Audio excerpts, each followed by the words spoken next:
The Prophet, peace be upon him, once heard a man supplicating to Allah, beginning with the following introduction.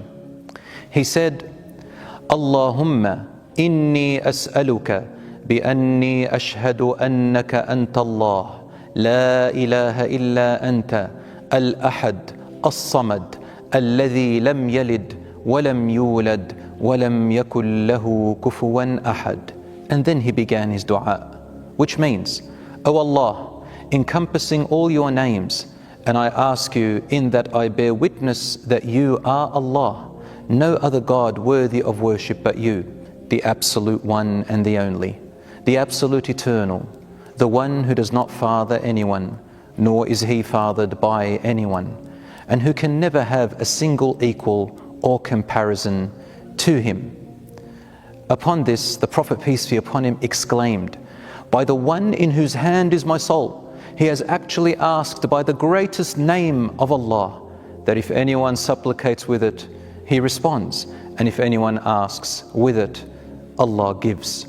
The hadith is narrated in Sahih Tirmidhi number 3475 and also collected in Abu Dawood, An-Nasa'i and Ibn Majah and Ahmad, graded authentic.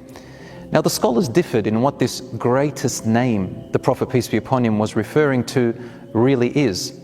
But the closest opinion most scholars elected is that it is none other than his name, Allah. This is because his name, Allah, carries within its meanings all of his names and attributes, and the complete meaning of absolute monotheism and oneness of Allah in worship and his lordship. The only difference here was that the man expressed the eloquent words which proved that he understood exactly what the name of Allah entails.